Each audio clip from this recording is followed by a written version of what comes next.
Salut à tous et bienvenue pour l'épisode 10 des Andiamo Ragazzi. Ah, alors ça c'est intéressant parce qu'on se retrouve dans la dernière ligne droite avant le Tour de France.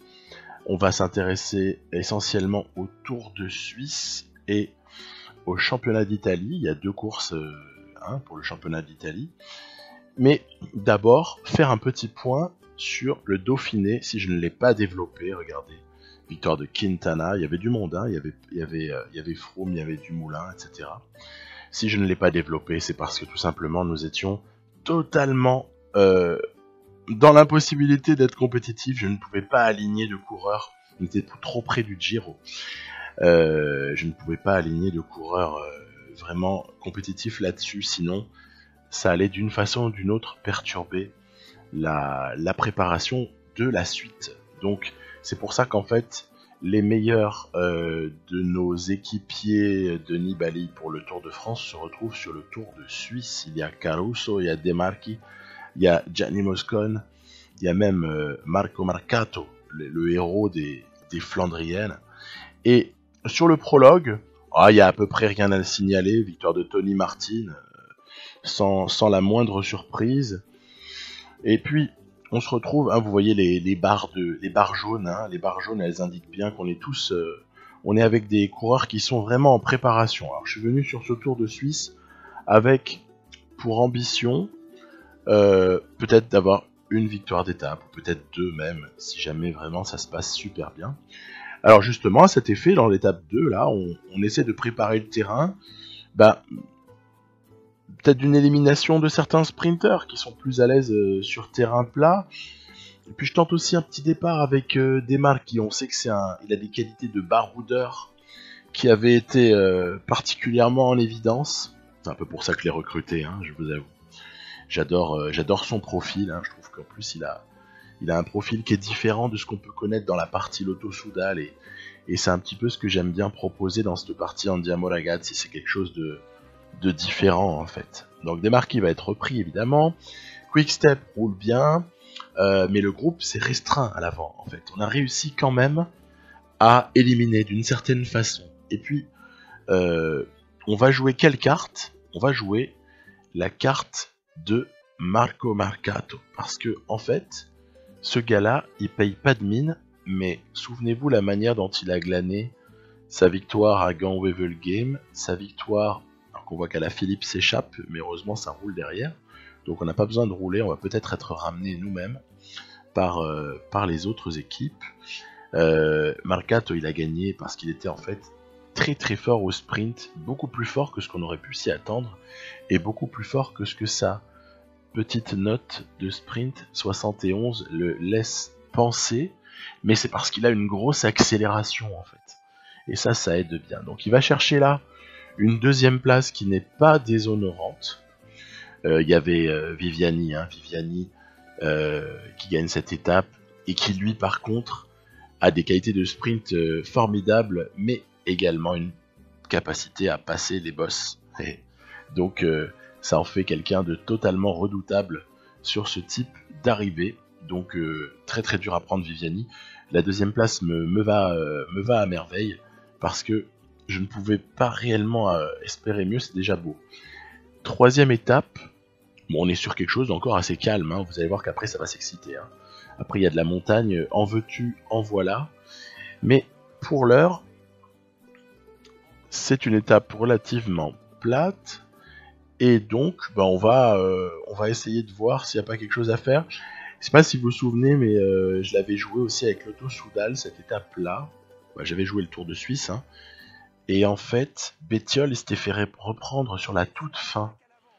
Et là, je me dis que il y a vraisemblablement moyen de mieux négocier le coup, c'est-à-dire de ne pas s'échapper, mais de fournir un effort maximal sur la toute fin, car le sprint va intervenir derrière une bosse. En fait, c'est toujours pareil, quand vous connaissez le profil des étapes, vous avez, je dirais, 4 fois plus de chances de les gagner. Et donc nous on va emmener de façon un peu plus logique, voilà, Marcato, mais cette fois-ci lancer le sprint bien avant, Et là, en fait, j'ai la surprise extrême de voir que les sprinters, on va dire, de renom, que ce soit Kittel, Groenewegen, mais également Bauhaus, Phil Bauhaus, hein, qu'on a déjà croisé de ci, de là, qui est redoutable. Il y a Arnaud Démare, il y a vraiment du monde, hein, il y a pas mal de sprinters, en fait, sur ce Tour de Suisse. Mais en fait, ils ont tous été mystifiés parce on a attaqué suffisamment tôt, en fait, voilà. C'est sûr que si on avait attaqué au même moment qu'eux, il y avait zéro chance de prendre quoi que ce soit, à part une 12e place, hein, je rigole, mais voilà. Donc victoire de Marcato, ben voilà, déjà, je suis content. Mon Tour de Suisse, il est presque déjà réussi. Allez, on va en viser une deuxième. On va pas être petit joueur, mais avec le profil en fait des étapes, ben je suis pas hyper confiant parce que j'ai beau avoir alors dans l'ordre de capacité en montagne, c'est Caruso qui est le meilleur a priori, mais il est blessé en fait, il a une forme de rhume en ses premiers jours de Tour de Suisse, on est déjà à l'étape 4, hein, mine de rien. Il traîne ce petit rhume là, et du coup c'est ça qui fait la petite croix rouge. Donc ouais, je vais essayer de l'emmener le plus loin possible, mais sans vraiment de certitude, quoi. Et donc sur l'ascension finale, ben, déjà, je remarque un truc, je remarque que qui sont les coureurs qui se signalent, ce sont des punchers. Alors, le fait que ce soit, en tout cas très majoritairement, le fait que ce soit des punchers m'incite à me dire ah, mais alors ça veut dire qu'il n'y a pas de gros grimpeur qui va nous planter sur place. Vous voyez Tish Benoît là par exemple qui est en train d'attaquer, il y a Julien Alaphilippe. Euh, bon, est-ce qu'il n'y aurait pas peut-être un coup à jouer en définitive? Et du coup je vais vraiment muscler les choses avec des marquis. Avec Caruso dans la roue, je ne lui fais faire aucun effort autre que suivre en fait à Caruso.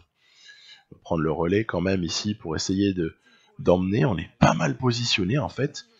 Écoutez, c'est miraculeux. Desmarques qui est content parce que on va lever les bras et on va même faire le doublé sur cette étape. Victoire de Caruso blessé, emmené par un Desmarques de compétition. Et évidemment, il y a eu le travail de Gianni Moscon, il y a eu le travail de tout le monde avant, hein. Même si j'avais un peu fait lâcher Marcato parce que en fait, je m'attendais à un profil, comment dirais-je, à une difficulté plus en rapport avec la classification montagne de cette étape 4. Mais là, c'est quelque chose qui est à savoir, c'est que finalement, cette arrivée n'a pas du tout la difficulté à laquelle on pourrait s'attendre. C'est-à-dire que vous avez parfois des arrivées de Vuelta qui sont plus courtes, mais bien plus difficiles et bien plus sélectives que n'a pu l'être celle-là. Vous voyez, par exemple, je vous montre quels sont, malgré l'absence de pic de forme, les bonus de Caruso maintenant qu'il a le maillot sur les épaules.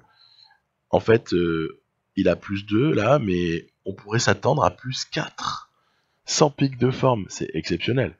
Donc, quand je vois ça, je me dis, mais attends, mais autant si tu gardes le maillot sur cette étape, et Dieu sait si c'est possible, hein, parce que les difficultés, vous voyez, il y a un col hors catégorie, mais c'est au milieu de l'étape, c'est hyper loin de l'arrivée. Et puis il y a une autre difficulté. Ensuite, bon, voilà, il y a moyen de peut-être pas perdre de temps, quoi. Alors je vais demander à Moscon de s'échapper parce que j'ai envie de voir. En plus, il a du retard au général. J'ai envie de voir ce que ça peut donner en fait, hein.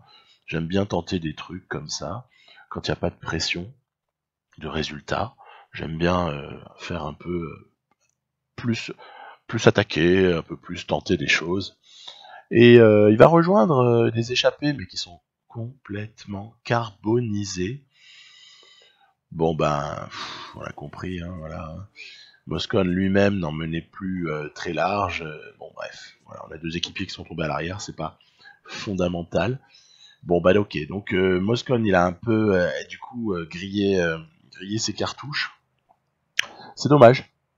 Si c'était à refaire, je pense que j'aurais joué un peu plus latente en fait. J'aurais été un peu moins offensif. Parce que du coup, on va perdre Moscon, et puis du coup, on va lui infliger un gros écart au général. Et bon, quelque part, faut pas vouloir jouer toutes les cartes non plus, quoi, hein. On va pas tout viser. Déjà, Caruso, il a le maillot. J'en vois quand même des marquis parce que je suis joueur. Et puis j'ai envie de voir là encore ce que ça peut donner. Mais groupe peloton, groupe en fait maillot jaune, hein, même si je fais pas rouler.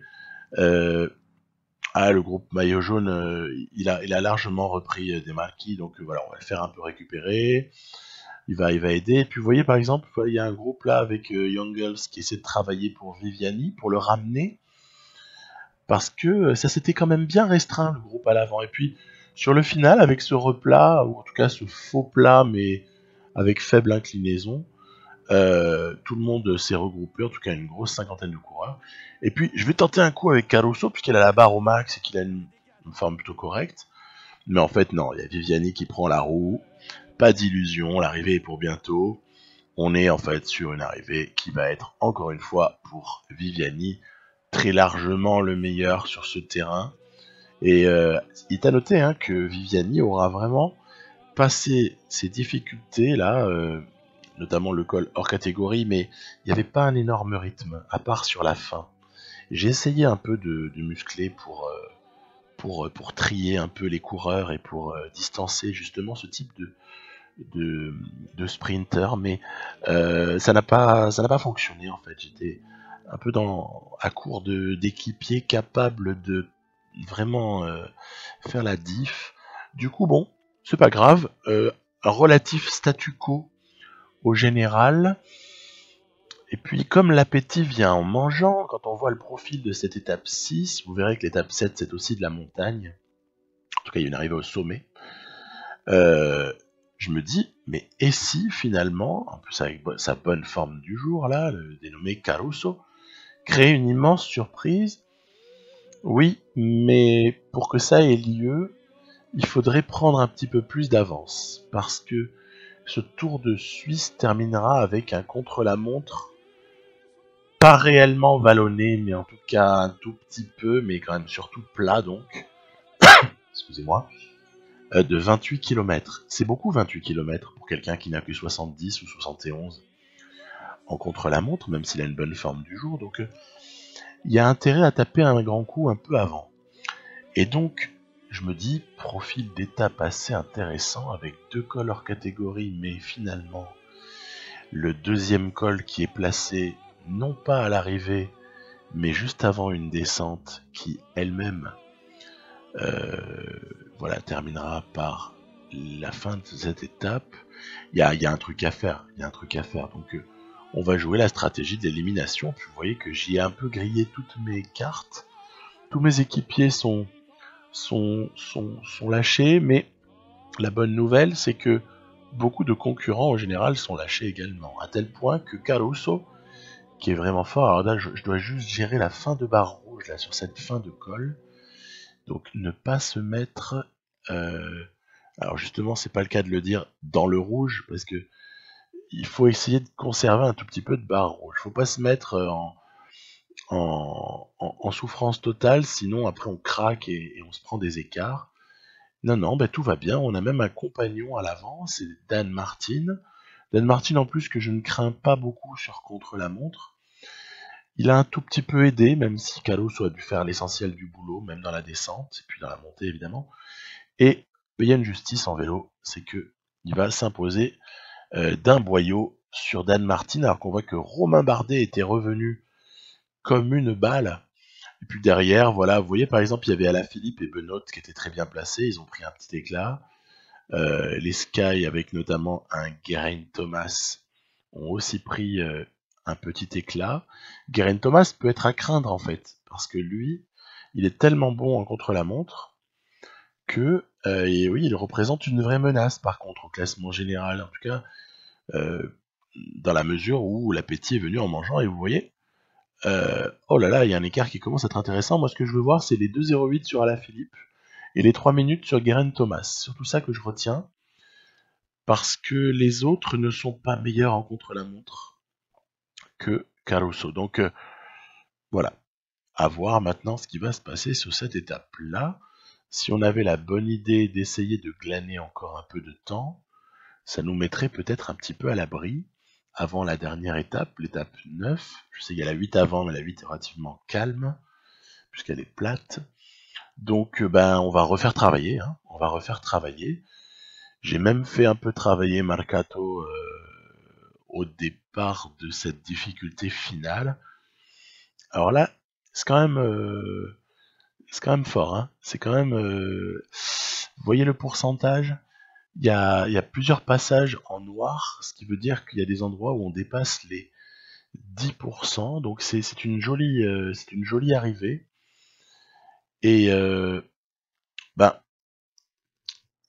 Caruso va peut-être être amené à tenter quelque chose, parce que Demarchi a jeté l'éponge, et ça sert à rien que j'emmène tout le monde comme ça gratuitement, autant les faire travailler pour essayer de reprendre Caruso. Alors on voit qu'il y a des échappés, des rescapés de l'échappée, notamment Spilak qui s'accroche. Derrière, Romain Bardet produit son effort, gros effort de Bardet, mais ça pioche, à tel point que, évidemment, Spilak, il a sucé la roue de Caruso pendant toute la fin de la montée. Donc, évidemment, au sprint, il le bat, mais les autres continuent à se prendre des éclats par rapport à Caruso, qui est en train, au final, de construire ce qui pourrait bientôt s'annoncer comme une fort jolie victoire. On va bien voir ce que ça donne. Donc encore voilà un peu d'écart. O'Connor n'est pas à craindre. Conrad non plus. Bardet non plus. Dan Martin non plus. Alaphilippe est à 3,24. Geraint Thomas est encore un peu plus loin. Bon, alors il y a étape 8 à gérer. L'étape 8, c'est un profil tout à fait lambda, relativement plat. Et puis en fait, cette étape 8, vous voyez, ça m'apprendra à dire que les choses doivent se passer calmement, parce que ça a commencé avec déjà une chute de Caruso et Demarchi. Alors après, on fait remonter tout ce petit monde, ça va, ça rentre sur l'avant, pas de souci. Puis du coup, après, on s'apprête à mettre en place quoi? Notre stratégie qui viserait éventuellement à emmener un Marcato au sprint ou quelque chose comme ça, hein. En tout cas, dans le même esprit, parce que je n'ai pas emmené de sprinter pur sur ce Tour de Suisse. Donc on a quand même les moyens de muscler un peu les choses. Puis là, en fait, on est proche d'arriver. Et oh là là là là là là, patatras. Alors, patatras, les envies de victoire d'étape. Ça, c'est pas très grave. Par contre, grosse crainte par rapport au général, parce que ce serait un petit peu bébête de perdre du temps sur ce type de chute là, très très proche de l'arrivée. En plus, on n'a pas le temps de rattraper le retard du coup. Donc je vais faire rouler comme des malades. Encore une victoire de sprinter. Cette fois-ci, c'est Marcel Kittel. Bravo. Tant mieux, tant mieux. Et vous voyez que quand même, ça va. On a réussi à faire revenir sur l'avant. Donc les dégâts finalement sont moindres. Les dégâts sont même peut-être inexistants. Voilà, c'est ce qu'on a comme confirmation. Puisque finalement, personne n'a regagné de temps. On a réussi par le jeu un petit peu de l'éparpillement des coureurs sur cette arrivée à ne concéder aucun temps. Alors, c'est parti. Autant aller directement dans le vif du sujet. Caruso sur ce contre-la-montre. Qu'est-ce que ça va donner?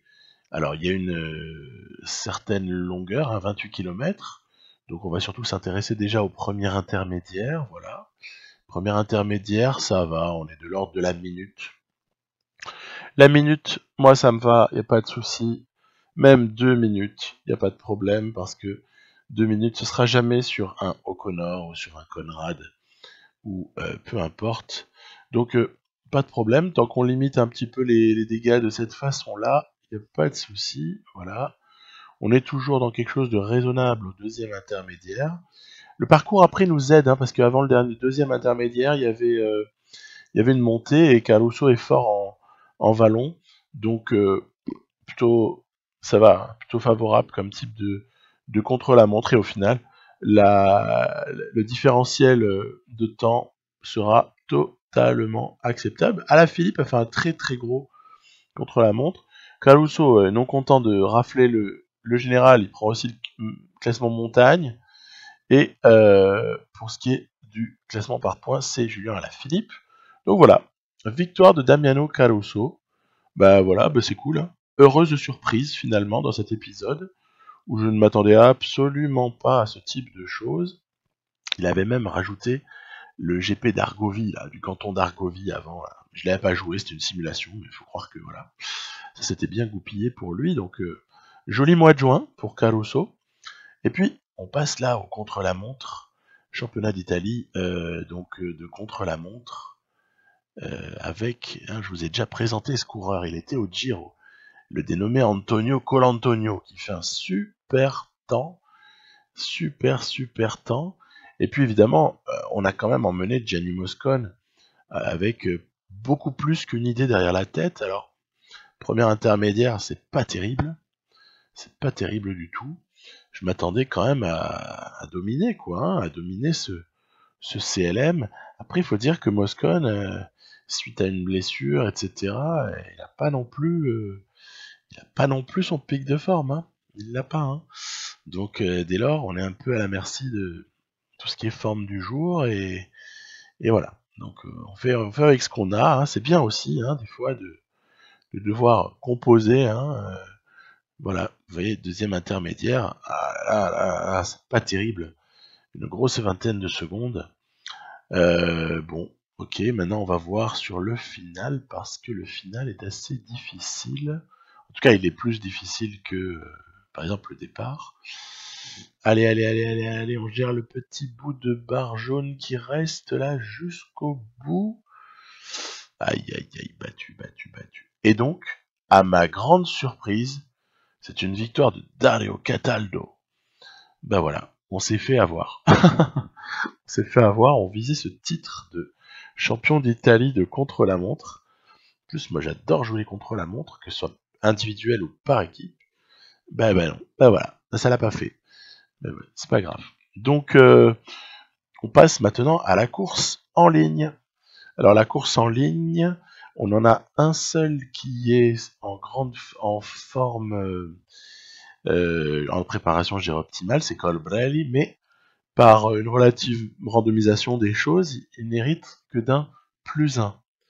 Ce +1 ne me permet pas, alors qu'il y a d'autres coureurs qui ont de meilleurs bonus, de le favoriser spécialement, surtout que le parcours, et puis quand même dans mon esprit, j'ai pas emmené Vincenzo Nibali, vu la thématique de la partie, ce que j'ai déjà annoncé, ce que j'ai déjà dit plusieurs fois, c'est quand même Moscon, mon deuxième chouchou entre guillemets de cette partie, même si on a vu des victoires d'un peu tout le monde, surtout des vieux, surtout des vieux coureurs là.